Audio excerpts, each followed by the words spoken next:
ஏண்டி குழந்தை அழுதுகிட்டு இருக்க, அதை விட்டுட்டு உங்க அப்பனை பாத்துக்கிட்டு இருக்க? என்ன பாக்குற? எது உங்க பொண்ணா? அவளை என்னைக்கு கட்டிட்டு உங்க வீட்டுக்கு வந்தப்ப துரத்தி விட்டீங்களோ அன்னைக்கே உங்க அப்பா பொண்ணுன்ற உறவெல்லாம் முறிஞ்சு போச்சு. இன்னைக்கு அவ ஏன் பொண்டாட்டி, அவளை அடிப்பேன், தூக்கி போட்டு மிதிப்பேன். அதெல்லாம் நீங்க கேட்க கூடாது. நான் கேட்க போறேன், யாரா கேப்பா? ஆமாமா, நான் பெத்த பொண்ணுடா. ஏதோ கோபத்துல ஒரு வார்த்தை சொல்லிட்டேனாக்கா அவ என் பொண்ணு இல்லாம ஆயிருவாளா? அன்னைக்கே தலை போட அடிச்சுக்கிட்டல. இந்த குடும்பமே ஒரு விளங்காத குடும்பம். இந்த குடும்பத்தை ஆம்பளைங்க தருதலைங்கன்னு இந்த மாதிரி குடும்பத்தை வாக்கப்பட்டு இப்படி வாழ்க்கை சீரழிச்சு சொல்லும். ஆரம்பத்துல இருந்தே நீ புத்தி கேட்டு பேசிட்டு இருக்க. நீ ஒரு தடவை என் குடும்பத்தை பத்தி தப்பா பேசும்போது நான் உன் மேல கோவப்பட்டதை விட என் தம்பிங்க நினைச்சு வருத்தப்பட்டதான் ஜாஸ்தி. ஆனா என் மருமகன் என் தம்பிங்க மாதிரி கிடையாது.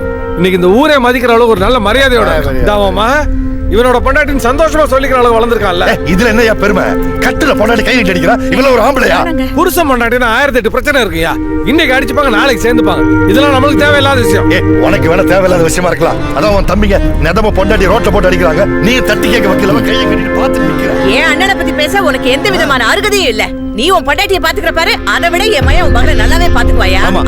இன்னைக்கு உன் மருமைய இந்த அளவுக்கு பவுசோட வந்து நிக்கிறானா அதுக்கு என் பேத்தி தான்டா காரணம். அது புரியாம வாய்க்கு வந்து இப்படி பேசுற. போட்டு போங்க நீ.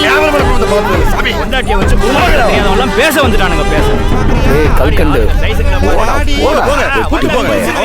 கடவுள் என் பக்கம் இருக்காண்டா. பாடி சாமி கட்டிடலாமா? முகூர்த்த நேரமே முடிஞ்சு போயிடுது. இதோட அடுத்த முகூர்த்தம் 2 மணி நேரம் கழிச்சுதான். 2 மணி நேரமா? நீ ஒரு ஆளுண்டு மதிச்சு உங்ககிட்ட போய் சொன்னியும் பாரா, சதிகார கும்பலுக்கு தலைவனே நீதானாடா.